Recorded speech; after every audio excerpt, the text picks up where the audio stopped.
Welcome to Best Practice, a show where we interview leaders of the building industry to talk about the strategies, tactics, and techniques they use to run great organizations.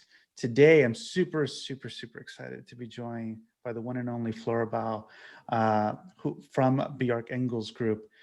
Flora is a licensed architect with 14 years of experience in architectural design and in the development industry as well. We actually share, we were colleagues before at WeWork, working on some a really cool project, which we may or may not get into today, but that's where we work together, I can't really say any more other than it's such an awesome experience to have her as a project manager on your team, and I'm very excited to be having this conversation with her and for you all to get to know her more.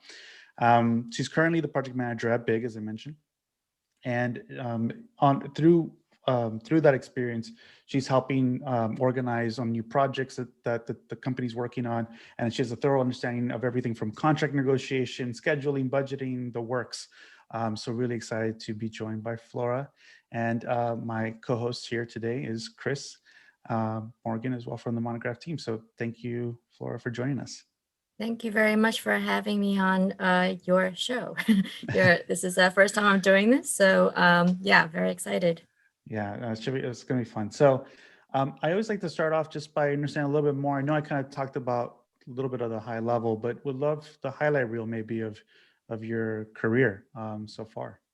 Sure. I mean, it's pretty simple. I grew up in New York. I went to a high school where drafting was a required class. And through that, actually, my teacher is still around. And, now that I moved to New York, I should go see him. But so I decided to go into architecture. My whole family has nothing to do with architecture. I realized that a lot of my classmates actually do have some construction or design background. And for me, I definitely, didn't have any of that. But I'm really glad that I kind of found myself in this world, and because I really do enjoy the built environment. And so I went to Carnegie Mellon for a Bachelor of Architecture. And then after that, in my professors over there, kind of taught us, we should do something really interesting, small scale, but very, poetic, conceptual. And I thought we might do some, library projects or some very interesting housing projects. And instead, but I'm also, Chinese. I've always kept, my Chinese culture very much alive. And my parents have, drilled in me that I must learn the language. So, through my travels back to China, as I was growing up, I realized that China was growing very rapidly in the early 2000s. And I knew that somebody was there to help, and it wasn't just all local. So I interviewed with a lot of American firms that had a presence in China, which is why I have worked on mostly China projects for a good part of my career up until WeWork, and then now at BIG. So yeah, in general, I mean, I think it was kind of an accident that, the type of projects I work on, but I'm glad that I'm here. Very cool. And I think to start, you have a little bit of a presentation to kind of walk us through a little bit, which I think is going to really be a fascinating way to set the context for the rest of the talk. Yeah, I prepared a very few slides just so that, when we talk about project management, I know there's a plethora of different types of firms and different sizes. So all of my answers, I just don't want people to think that it applies to every firm. So I just want to share a little bit about, the type of projects that I'm talking about when I talk about project management. So let me share screen right here. Can you guys see? Great. Okay, so when we talk about architecture firm sizes across the US, I mean, like if we look at a comparison, I wanted to do a little, research myself to see if there's a trend. And between 2012 and 2017, we can see that, firm sizes of under 10 people has gone down slightly from 81% to 76%. The, amount of staff that they, are employing, it has also gone down a little bit from 21 to 19%. If we kind of skip the middle one and we look at 50 or more number of employees, the number has gone up. You might not think that 3 to 6% is a big jump, but for companies that have 50 or more people, that is a very large population. And you can see that population jump even more clear on this side, 37 to 51%. So the reason why I think that, we're trending in this direction where big firms are just getting bigger is just because of the complexity of the projects that we work on these days. So if you look at 2020, the tallest buildings in 2020, buildings are just getting taller and taller every year. And in order to make sure that they stand up, make sure they're all functioning properly, make sure that they have enough funding for it. I mean, it just requires a huge team of people to make that happen.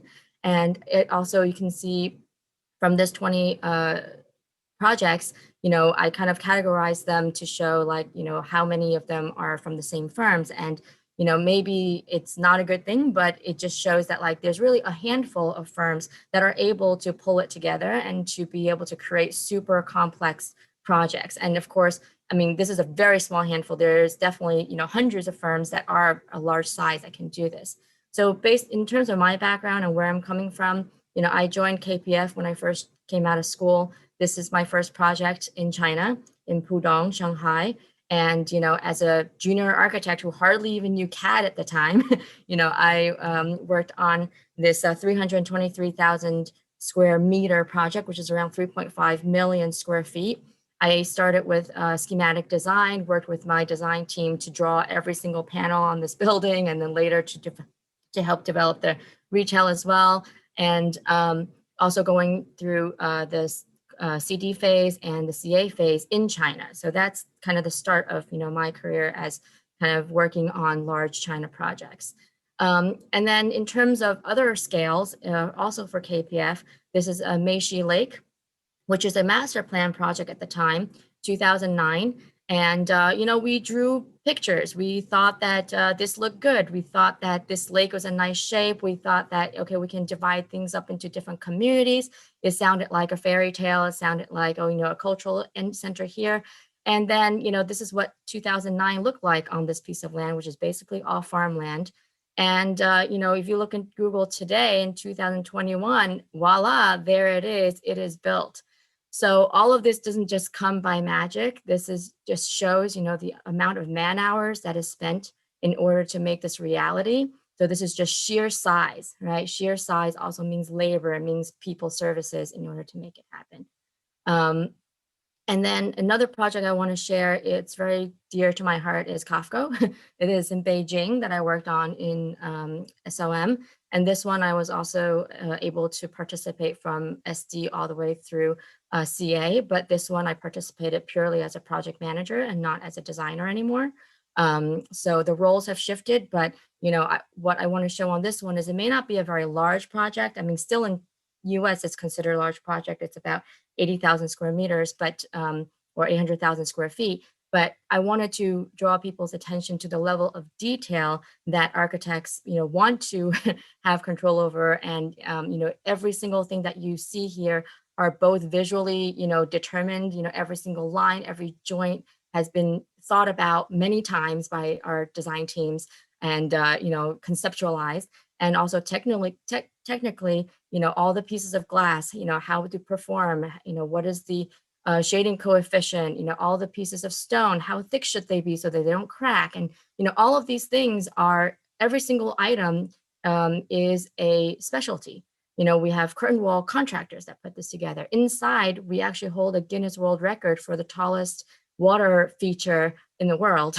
And that's done by Wet Design Group, which is in LA, who did like the Bellagio fountains, So all of these things, and here's a closer up of it. So once again, even if it's not a big project, they're so detail oriented and so tailor made that you can also imagine the amount of people that it takes to get this together. In a very simplified way, if you look at, the built world, we have the owner, the architect, the contractor. The owner holds the contract for the architect and the contractor and says, here, you guys figure out how to, make this into fruition.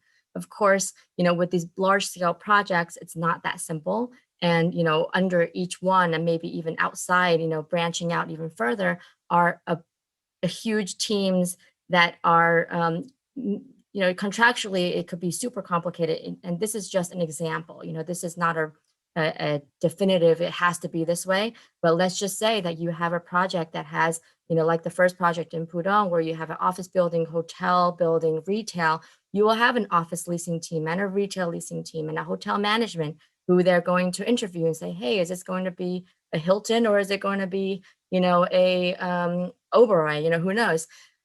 There's a design manager on the owner's team. There's a project manager who deals with all of their finances and, how much investment they're going to put into the project. So, these are just the owner teams, very purely ownership, but then they also hold contracts, with us and maybe with specialty contractors, and then also with the base building contractor. And even for base building contractors, sometimes the projects are so big that they have to split it out, just like the Meshi Lake one, so that things can be done at the same time, because one contractor cannot possibly have the manpower to create, such a huge project in the amount of time that they want it to be created.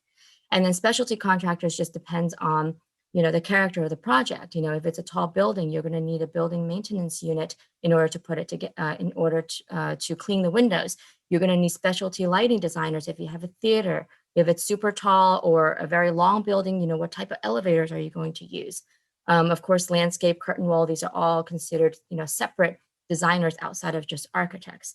And interiors also, yes, architects can do interiors, but there are specialty hotel interior designers and specialty retail designers who may all be living under the same roof of this project. And on the architect side, let's just say that these are under your control, under your contract. You have also a whole ton of consultants who's going to work with you. And maybe these consultants are not even under the architect. So, this last slide is like you as the PM, for me as a PM on the architect side, and similarly, PMs for any of these other companies, we are the ones liaisoning between each other to figure out, when and what we're supposed to do in order to have the project move smoothly, and how to get everybody on board in order for the project to be successful, so that, we don't drag the schedule. So basically, I think I'm going to end right here with my slides. And, this is kind of, we're going to dive into what project management is all about in this type of project typology. Wow. Thank you so much for that. That's fascinating to see those projects and the scale. And I think that there's a theme there, kind of sub theme about how the demand on architecture right now is, in some cases, to build larger, at least in the kind of works that you're describing, right? Build larger, but also faster, and these kind of competing requirements.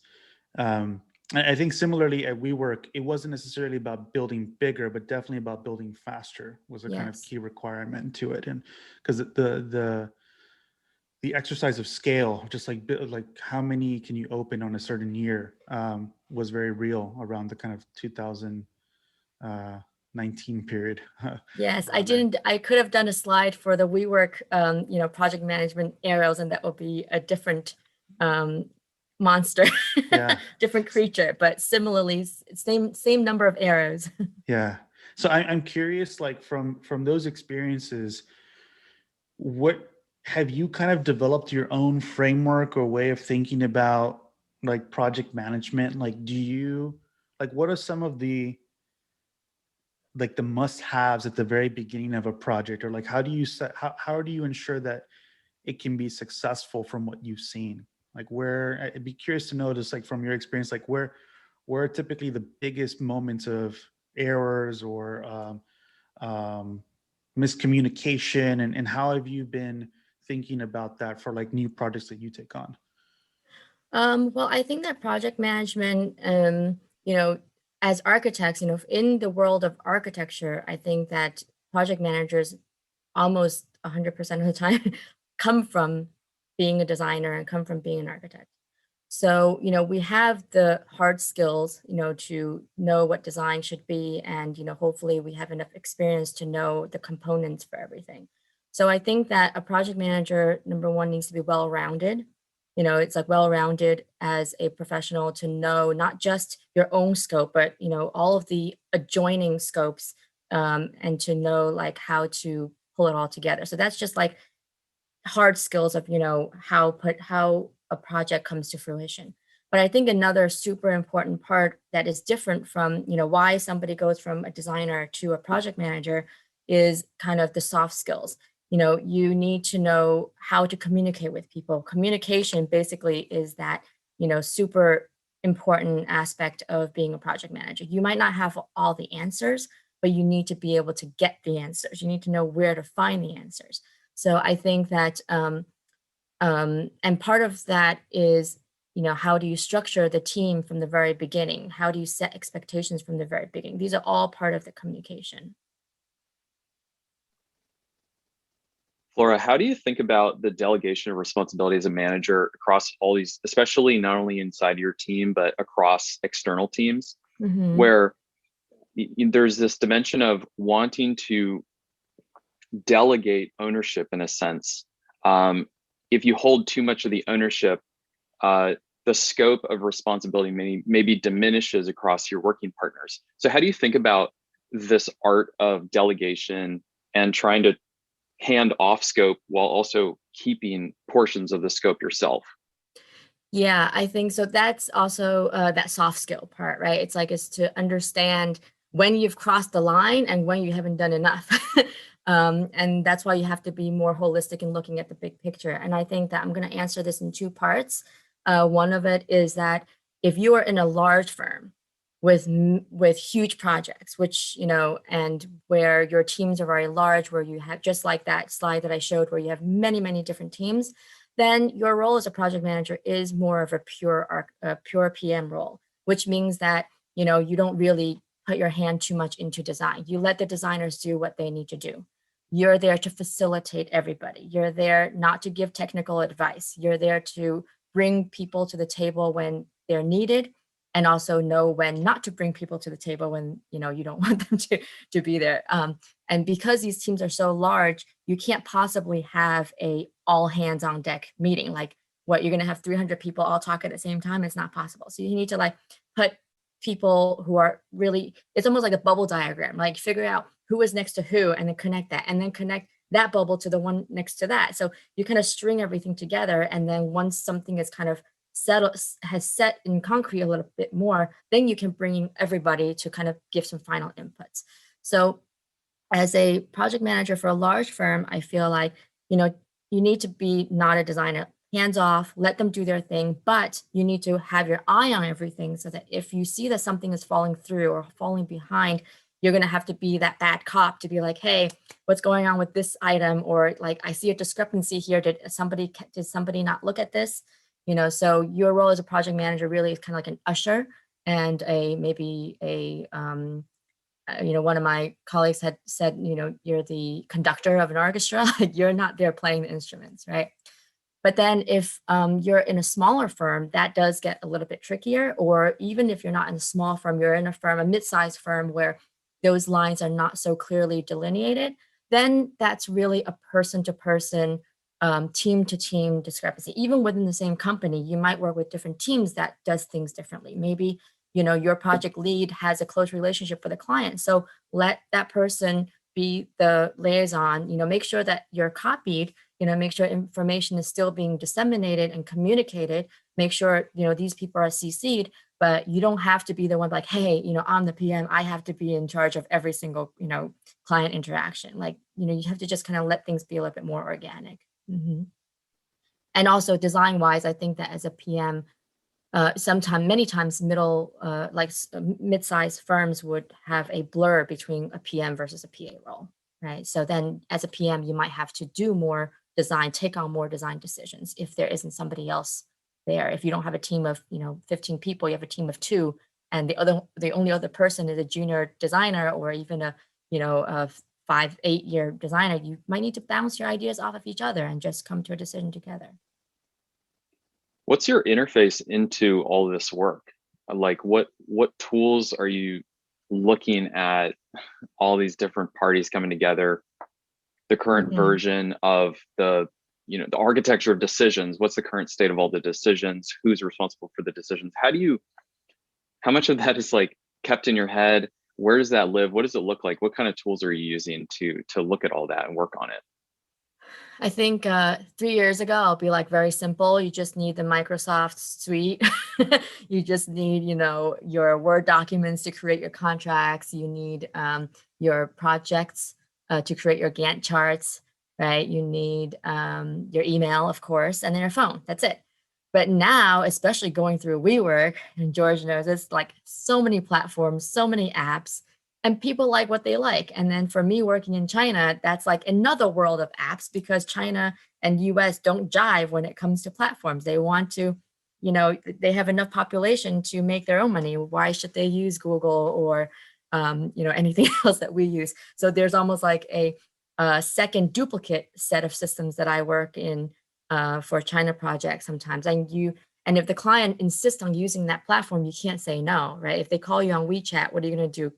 Like turn off the phone and be like, call me on my phone and use international call rates? Like, you're not going to do that. So I think that communication wise, it really has expanded. And I think that, project managers, like, number one, skill is being organized. And now you have to be even more organized because things are just everywhere. So, but I still do like, the old fashioned way where like things don't just live on Google Drive, because I don't really understand when things are copied or deleted over or whatever. I still like things called revision 1 in your folder, in your computer or server somewhere.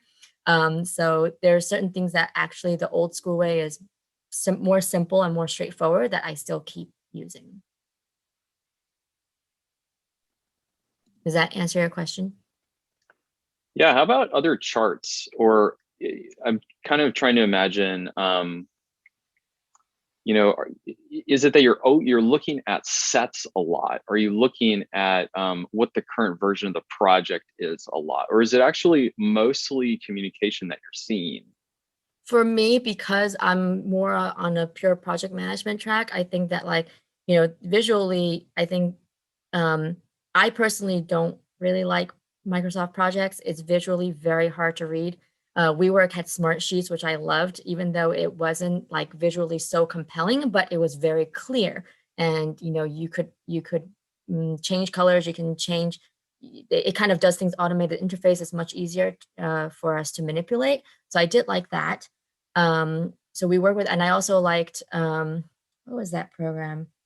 There was one where you could create your organization charts, right? That is actually something that I use a lot for large scale projects, because even for myself, just having a roster or of contact list of 150 names with 10 different consultants, like I forget who's who. So it helps me so much to get on LinkedIn, grab their photos, stick it on there with all their contact details, and then give a whole org chart to show, okay, this person's, in this group or that team. And so, yeah, I do. I think that graphically for project management, we probably need to step it up a notch, but I feel like I haven't seen something that is free.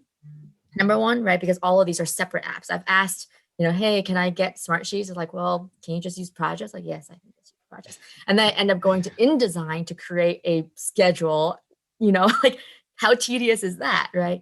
So I do hope that there's going to be some better project management tools for things like charts. So that brings up a very good point. I'm fascinated that you bring up org charts, because I think it ties really well, I think, in terms of the influence that you're trying to have on a project. I mean, you have, maybe put it another way, your question for you would be like, how much authority do you feel you have on these projects? Do you feel like you have a lot of authority to tell people? Obviously, contractually, you might have some definitely responsibility, but it's like, it seems like so much of your role is ultimately influence, which is where the org chart makes a lot of sense, because you're trying to find out, like, who really has, depending on the organization you're looking at, who really has authority within there to be able to get to the answer that you need, right? Exactly. Can you talk a little bit about that? Yeah. Yeah, sure. I mean, like, I think in the US, it's a little bit easier because people are a little bit more transparent. And I think you can find information online to figure out what their hierarchies are within the company. But like with China projects, oh my goodness, it's really, really opaque. And even if you ask the question straight, sometimes they would just dodge the question, right? So I really did start wanting to do org charts just to put my own head together to make sure that like I know who to ask first before I ask the next person. And these things are very sensitive in different cultures. I feel like in the States, it's a lot more horizontal. But when you work in other countries where hierarchy is a big thing, I mean, you're not calling the big boss for everything. You can't just call up the CEO or the chairman for every question. It has to go through 3 different layers. So you need to navigate that. So definitely that helps me visualize who to go to, because as a communicator, it's not just about the content that you're communicating, it's about who you're communicating to. How do you pick that up along the way? Is that something that you have internal conversations in the project teams you've been a part of beforehand to kind of assess, like, okay, here's the lay of the land, here are all the stakeholders, we really should be attuned to, like, we can talk to this person this way, we should talk to this person, because it's likely that you're not the only interface sometimes with some of these teams. It seems like that's also useful across your entire Totally. Yeah. I mean, to be honest, when I first got onboarded at Big recently, and this is like back in January during COVID, there's nobody in the office. So who do you talk to? How do you know, like, the personalities?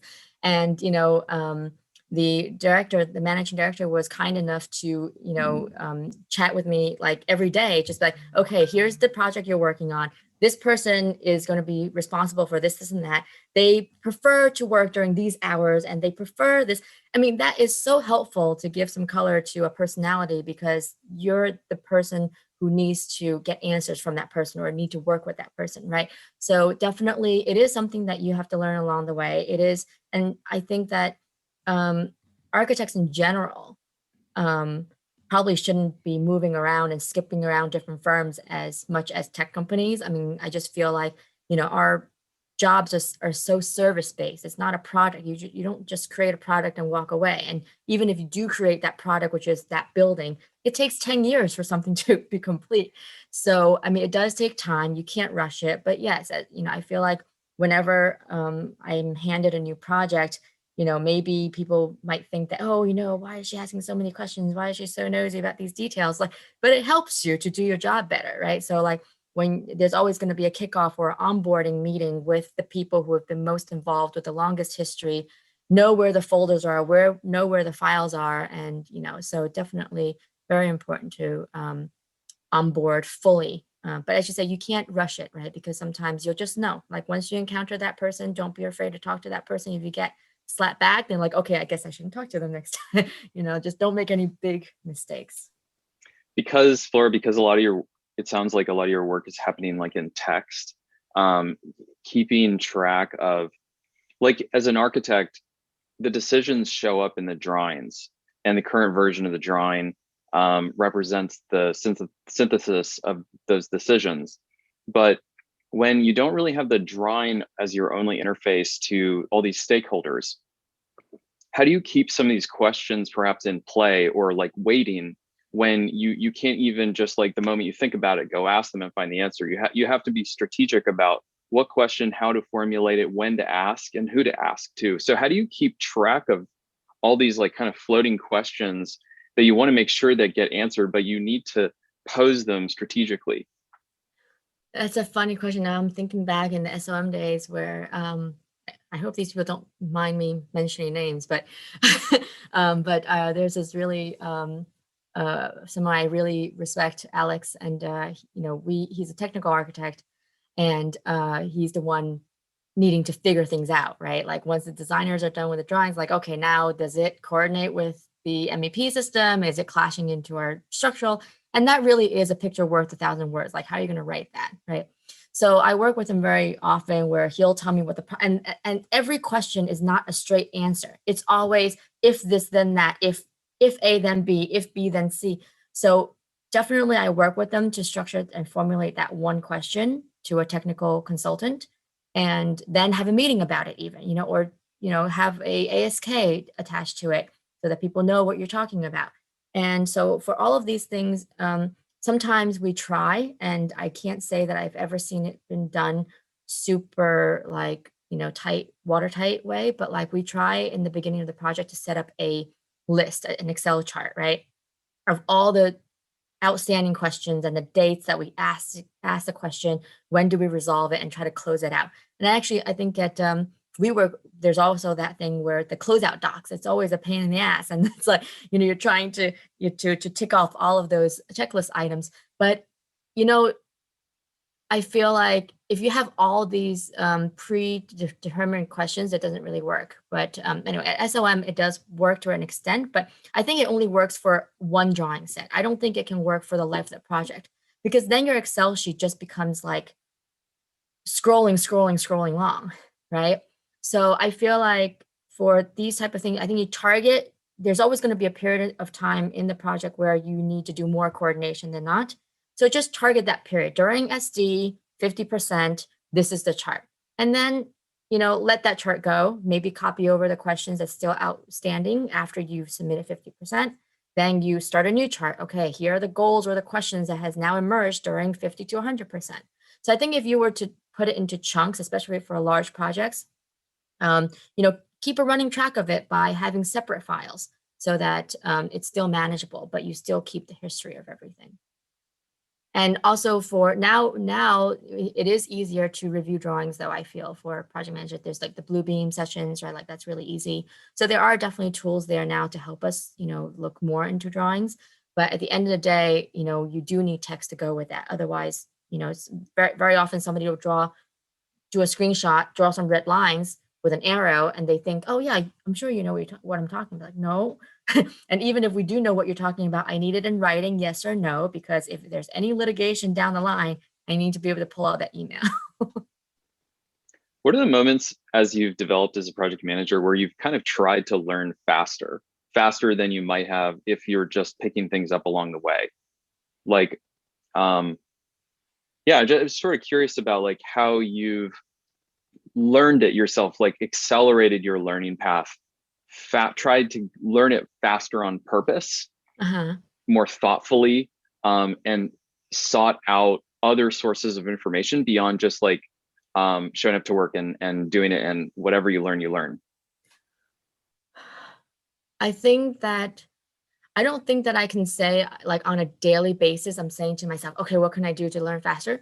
But I think it's more like, I think I've chosen a path, of a career path that kind of forces me to be put into a situation that I am not comfortable with. And I think that you take the opportunity and you don't shy away from it. And if you have an end goal and you know that you want to that you want to do a certain type of work, you need to, go towards, kind of like prepare yourself for that. So what I mean by that is, for example, when I joined KPF, at that point, you're a blank page. So you just absorb whatever. And then through being a designer, I realized, why am I drawing this 5 different times or 5 different iterations of it? And after 6 months, they decide on the first one. Like, why do we have to go through all 4 different studies when they could have saved time and money just to pick the one that we did from the beginning? And I didn't know why, because I wasn't at the table when these discussions were being had. And you realize that these twists and turns are the only way for you to go forward. You have to do something, over and over again in order for a decision to be made. And sometimes people are just not ready to make a certain decision until they see all the options, right? So that was my incentive for wanting to be in front of the client, wanting to be in the meetings when these things happen, because I want to know why. It frustrated me to not know why.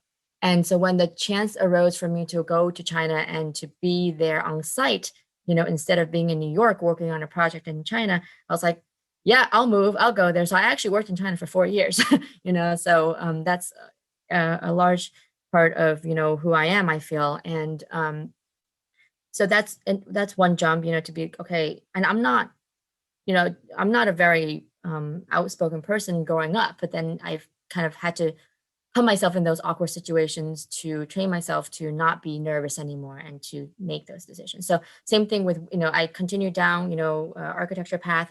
And then when I was put into China, it was like, oh, can you open a new satellite office? I was 25 and I was like, are you going to be there to help me? You're going to, be the one making decisions? Sure, I'll go and do and execute as long as, you can be the person to direct and help me, then yeah, let's go ahead and do that. And then my last jump at WeWork was also a very intentional, decision, because I felt like I could have stayed, at SM, and it's a great team, but I chose to change because I felt like I wanted to know more. So as long as there's curiosity, and, you make that decision, even if it's a hard decision or a sad decision, whatever it is, but you know that it's going to help you propel yourself forward, because just because you want to learn more doesn't mean that you're going to be given the chance to learn more. So you have to give yourself that chance to learn more. Yeah. What did you see was like the project management culture between these different offices like SOM, WeWork, or Big? Do you think that they're different? Is it like a different methodology, or your other peer project managers, or is it kind of more, it is, yeah? Yeah, I mean, but I think that I don't think that's just for project management. I think that's like the culture in general, right? Like, for example, and let's not pick on anybody specifically, but like, the traditional firms who have a long-standing structure, you just go with that structure. You can't go there to shake things up, and you need to be content with living in that structure. So at SOM, it was very predetermined what your tasks are, what your role is, and you learn a lot through that too. I think you really gain that type of experience of being super organized, and you know exactly how, and you have somebody to ask if you don't know. There's a hugely very rich group of people with information of how things should be done. And then you go to WeWork and it's like nobody knows anything, and then but we hired you because you can do it, right? It's like, yeah, okay, I think so. I mean, I thought that I could, and but I also think that maybe some, not everybody did. But then we all worked together and we made it work. And I think we made it work by being open. So I think that like in SM, because it's like everything is structured, who to go to. The hierarchy is very clear, so you know when things are opaque and when things are transparent. But then in WeWork, everything is transparent, and only that transparency is helping for people who may not be as experienced to be able to pull things off, right? And then at Big, I feel like, it's really a balance of the two. And, I'm not afraid to say this now, but like, I feel like when I decided to, because I was thinking about going into development or something after WeWork, right? Because WeWork is essentially kind of its own client. But then I decided to go back to Big because I felt like, now it seems like they have a younger team, but doing very interesting work, still architecture, and, a lot of built projects, very interesting projects. So there it is, once I joined, it has proven to be true that like culturally, they know what they're doing. They have more room to grow. They give more, flexibility, to kind of do what you need to do, and give you a little bit more space to, kind of do it your own way. So yes, I mean, between these three firms, actually, I think, and I would lump, KPF, my previous, into the SOM, where like they already have their system going, and none of these things are good or bad. It's just the nature of where they are at the moment, right? Because in 30 years, maybe Big will become way more structured. There's just so many questions running through my head right now. One of which is, if you were to be hiring somebody today, let's say you were running a firm right now, what would be the qualities that you would look for, considering your now experience and now your own context now, for your role?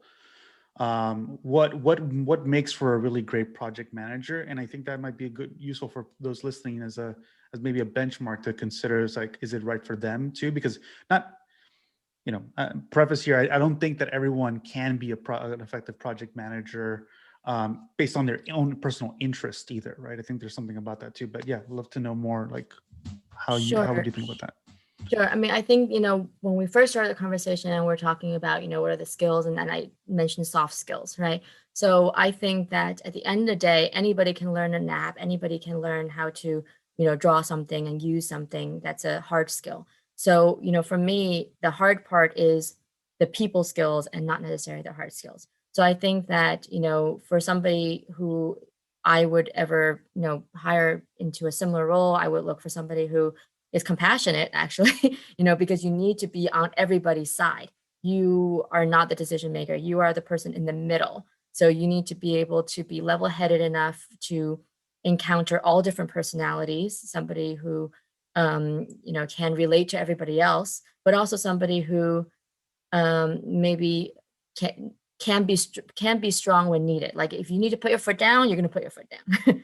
So I think personality is a very big thing, and is to be agile, and this is maybe something a little bit more new. I feel like previously, before our generation, I feel like project manager maybe did have more control, but I think because all fields are becoming more transparent, you need to become more agile to different peoples and just be open, be transparent. You don't want to be somebody who's hoarding information. That's the worst thing, because then everything ends at you.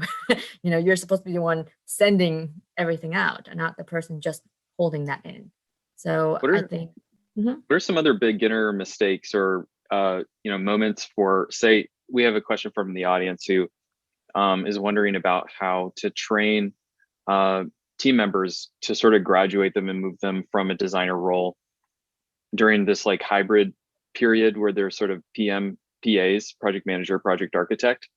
What are some beginner mistakes to look for, and how to sort of correct for them sooner than later? I think pep talks are very good. I think that, and also lead by example is huge. I've always been that way. I feel like I owe a lot to my mentors. So I think, and also I think you need to make a very clear distinction between internal and external. And what I mean by that is, the project team, the conversations that you have with your internal team and your internal goals may not align with any of the external, whether it's client or consultant goals. So you need to know what information to share and what information not to share, and what angle you're going to play that card. So I almost feel like, you are playing a game of cards sometimes with the external, because you're trying to see like, what are you going to trade me for? If I give you this, are you going to give me more money to do that? And I don't mean like money in terms of our fee. I just mean for the design, right? If you VE this out, what can I add back in to add back the value in design, right? And I think maybe understanding, it's not easy. I don't think that you can fast track it too much, to be honest, Chris, because I feel like because it's a human job, it's a communication job. I think the best way is to actually take it slow. The best way is to be able to experience as many different interactions as you can. I think that whoever that's leading that person or trying to mentor that person, give that person as many opportunities as possible to make mistakes, to say something. And if they do say something wrong, you can say like, okay, if you're not, saying the right thing, I'm just going to pat you or something, or I'll, make a motion. Like internally, you got to be on the same front, right? A united front in order to present externally. Would it make more sense then for there to be more of a formulation of a role, which is like an assistant project manager earlier, before you're actually a manager, but you're still in the seat, or you're actually sitting next to the project manager in action? I think so. I think definitely. And I think that's how I was trained, to be honest. I feel like, I was guided through being CC'd on everything, and then once you see it, you're given a chance to be like, well, what do you think? Or I can propose something and then see if my manager agrees. And then if we are on the same page, then we go move forward. If I have a flaw in my thinking, then he or she will direct that, and then we'll go in the right direction. So through a couple of those, interactions, then you can know what each other expects. But also, this is very personal. It's not like there's never one right way, right? Because you work for a company, and the company's goals, are different between different firms. Some firms are more profit oriented. Some firms are more design oriented, and they don't care if they lose some profit, So you need to kind of base that on your leadership team and what their priorities are. We do have some questions I think we can kind of transition over to Okay. in the Q&A. So first question is, so obviously past year has been crazy. How has the pandemic kind of impacted your work in general? Like now that, it's very people oriented, but we obviously have Zoom. Just curious, like how has it made any kind of impact to the work that you're doing? Well, I think that probably everybody can relate, right? I mean, we're on Zoom right now.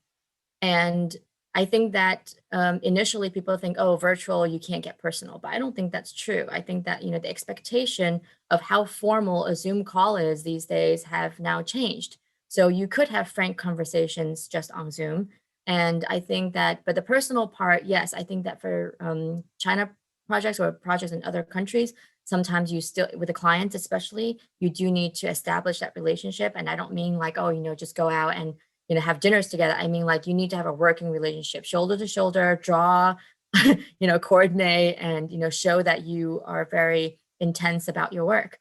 But I think that actually, in many ways, Zoom has helped us to become faster at what we do, and just being able to do things remotely, I feel like we can do things actually on a more round the clock basis. And I think that has always been true for me, because I've always worked in China projects. So it's like literally 12 hours difference, right? So I'm used to doing the emails at night and checking things in, early, whichever time of the day, right? And Sunday nights I have to check because that's their Monday mornings.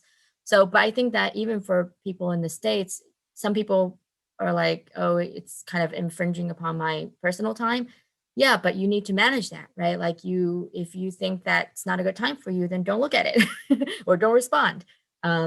So I do think that I hope that we don't have to do the quarantine anymore, so that we could fly when we want to. But I also think that we could take advantage of not having to fly everywhere, not having to take the subway to meet every single consultant. It wastes energy. It's not required, and we can be equally effective through markups and Zoom. You can do everything, even for imagery, on virtual platforms these days. And it probably has pushed, the virtual platforms forward faster, again, because of the context, and not because they wanted to, but you're forced to create platforms that are better for the users. We have a question. We have a question from the audience. What are your tips to manage different personalities within your project team and to keep the team on task? Yeah, so that's another very gray question, which is gray topic, right? That the whole soft skill part is the part that I think is hard to learn, but not that it cannot be, but I think it will take more time to get into the habit or to understand all the intricacies of people's personalities, how to talk to people, what gets them excited, how to not push them too hard, or how to push them, more. So I really do, look at every team member on a one-on-one basis. And I definitely tend to think that having one-on-one conversations about any issue in particular, whether it's like just solving a design problem or, I don't know, like schedule, whatever it is, like, you do need to just talk to people and create those very close relationships to each individual member. You shouldn't be like you should not have a meeting with 10 people all the time, because there will be some of those people in that team that is not going to speak out because they're always surrounded by other people. So you need to know that, people you can't expect everybody to be like you. You can't expect everybody to be somebody that, is being transparent or being very impactful to like everybody needs to be that same way. You need to recognize when somebody is trying to speak but have not been able to. Right. That's great. We also have a couple more questions here.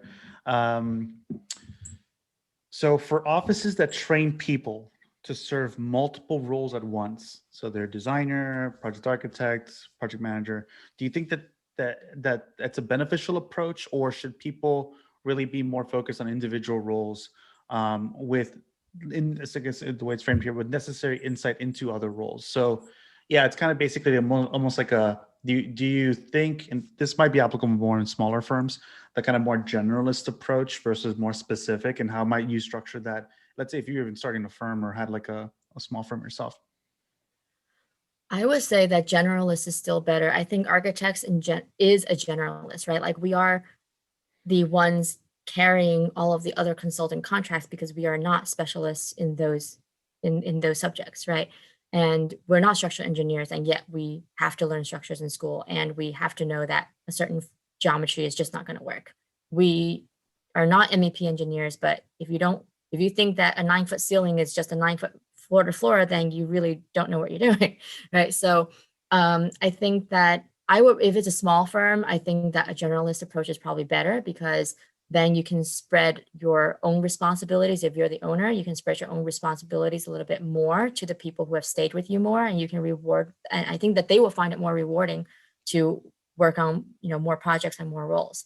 I mean, sometimes you need a little bit of a downtime and just like crank out a drawing, and other times you need some brain power to think about how you're going to structure a team or how to approach a proposal or something like that. So I think for smaller firms, definitely that. But I think for larger firms, it depends on the staff too, right? Like there's certain staff that there's certain designers who like to do the conceptual design and be in la la land and do things that are so futuristic but will not happen, at least not in the next 20 years, right? But that's fun, and they like to use that creative juices to create imagery, but then there are other people who want to pin it down. They want to see it built. They want to take photographs of the built thing. So that's also kind of dependent on it. I think that as a, I've never been an employer, but I would think that, if you know what it is that your staff wants is how you're going to get retention. So just, it shouldn't be everybody gets the same treatment thing. It should be kind of, and if you're a smaller firm, I think you have enough time and energy to think about that. But for a larger firm also, I think it works better probably if people are specialized, but you shouldn't close the doors to people who want to jump to another team, right? There are people who've been working for a couple of years on concept and they want to know more about technical, but you keep on making them do renderings because they do beautiful renderings. So open that door and give them that chance to move over, because if you don't, then they'll just go to another firm. I mean, like, there's no benefit to you not allowing that to happen. Do you have any advice on how to preempt or prepare for the PM role? If it's like several years away, but it's something that you want to be on track for. Have you found any management writing helpful, or like MBA style thinking about how to run these complex projects? So, I mean, I think, especially for architecture firms, I think that there's no fast way. You can't do a shortcut. If you're going to do a shortcut, then you don't get the respect because you don't know what you're saying or you haven't gone through it. And people, it's like, I don't know how you would learn without going through the steps yourself for an architecture. I'm not talking about any other fields, but like you have to have, done the all-nighters with your team to know, what kind of passion they have to get this right, or, why, they take that much time to do something. But if you want to kind of go towards that goal, the best way is to have experienced each stage of that design. So if you find yourself stuck, doing one thing, ask for some other task to be done for the next project. So I think that to be well-rounded, you need to kind of do as many different things as possible. You'll never be able to do everything. And PMs don't know everything at all. Like every project is so different that you just have to figure it out with the experts that you have, right? But you have to have enough experience and enough variety to know that what is out there. Yeah, I think there's something also about the humility of being able to be upfront about what you don't know too, right? That a big key to project management is also being able to tell people like, oh, I don't know that, but I will find the answer for you. Exactly. And respond. And things don't have to be like, it's not like an immediate response sometimes for it's not, you can wait 24 hours to get an answer for something. But that is I have found to be a very critical thing when working on different types of projects as well. Definitely. And also a time management I didn't mention is hugely important. Just like you say, I think, you don't have to know everything, but you have to know what's priority. And then, there may be a task that's really tedious but you need to do it right now. But then there may be other easier tasks that can wait. You want to do it because you're familiar and you can get that answer quickly. But if that can wait, then just let it wait. Yeah, I think that framework of prioritization is very critical. Yeah. So we have a question from a friend of Monograph, Marjan Pearson. How do you, Flora, measure your success, your own success? How do you create alignment in those metrics with the companies you work with? Have there been, and I think you kind of talked a little bit about this in terms of the differences of companies, but I'm very curious, like, how do you measure your own success on a project? I think, to put it simply, if everybody is happy, then I did a good job. Like if the designers are happy and, they can see me as a friend and they can come to me for any questions, work or non-work related, if a consultant calls me up once in a while just to chat, or if the client is happy to respond to my emails all the time, then I feel like I'm on a good track. Of course, financially, you also want to make sure that you're on the right track. But then if you're not, then I'm sure that your partners or your, management team will tell you that, hey, I'm not happy with the profit or the lack of profitability that we have here. So, I mean, I think it's always a balancing act. I think that, project managers, we really are like just making sure everything is afloat, right? So if you can keep everything kind of up in the air and, kind of rolling along smoothly, then you've done your job. So, but there are hard measurements. Go ahead. I don't go. Keep going. Yeah, there are hard measurements sometimes, but that's depending on the firm, as I said. Like there are certain firms that, put profitability as a very high priority. And then there are other ones who don't, who, would be more willing to lose money and still want to do that project just because they want to do it because it's more interesting and they have fun with it. So it just depends on which type of firm who you're working for. Yeah, what I was going to say was like about, it's like you're building social capital with each of these projects, and you can leverage that social capital at some point on another project if you're working with the same consultant where you need to like push on them for something, but you build up that goodwill that you can spend a little bit of that to be able to say, hey, I need to lean on you on something for this as an emergency. And I think that's also that ties into that soft skill capacity. It's like, it's not short term. These are long-term games that you're playing, in a sense of like being able to work with people as, over your career, not just like a very specific project. Definitely. So we are almost at time, and there's a lot of great questions here, which maybe trying to see. There's a lot of them having to do with like micromanagement. Don't micromanage. Yeah, that's it. Period. Done. Answered. Yeah, don't micromanage. That's 100%. Like, if you're a micromanager, then you aren't actually a pretty good manager to begin with. Because a lot of management is delegation. If anything, management is delegation. Yes. That is the role of it.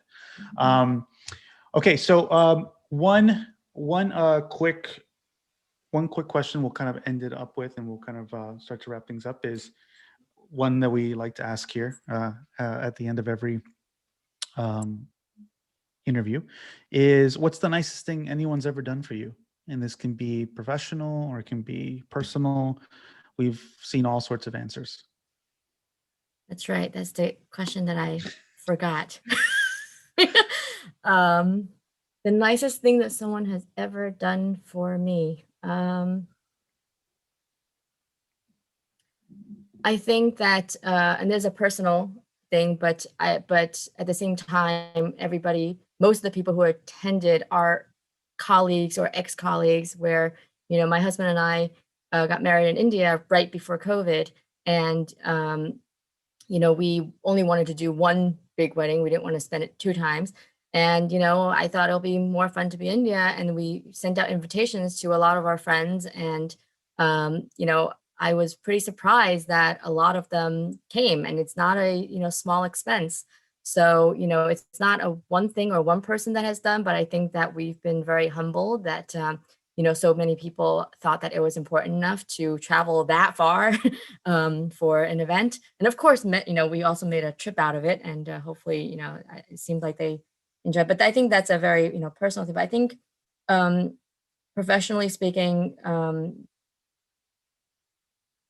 I definitely had, 2 very great mentors, and, who've always been very honest with me, whether or not we're, I wouldn't call them close friends, but, as a mentor, and who would guide me to say, to say like, is this the right path or not? That's probably the nicest thing that I've ever had, is to have good mentors. And, I hope that everybody can be a mentor to somebody. That's great. Thank you for sharing. Those are awesome. We want to have you back here. I mean, I just think there's so much we can talk about that we didn't get a chance to dive into. I'm so curious about like the lessons learned from your time in China too, like the 4 years there, and like what's applicable here. And there's a lot of great questions that we have in the Q&A. So we'll just have to park this for and just kind of say that we're going to have you back on at some point. All right, so I'll kind of end here with just a little bit of a prompt about Monograph for those that are curious. At Monograph, we're building the future of practice operations and back office management for architecture firms and design professionals. Includes landscape architects as well, interior design firms and engineering firms. Monograph is designed by architects for architects. So the founding team and about half of the company right now has had some experience with landscape architecture, and design in general. And so, we're building something that we would like to see into the world, which is a pleasure to be a part of. And so, but what is Monograph ultimately? It's a great way to see a unifying vision of your firm in one easy and beautifully designed solution.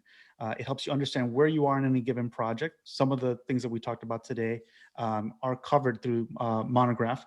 What your schedules and budgets are going to look like in real time. So as your team is inputting time into their timesheets, you're seeing that reflected back into what we call the money Gantt in Monograph.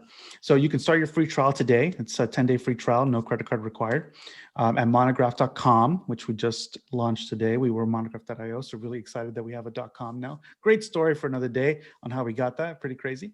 Or watch a live demo with Robert and myself every Friday. You can sign up on the website as well. We both walk through the product together, and he helps answers any questions that you might have regarding how this can fit into your workflow. I think we added a link to the chat there. Flora, this is so fantastic to talk to you again. We had quite a whirlwind experience building out Salt Lake City. Yes, that was fun. That was fun.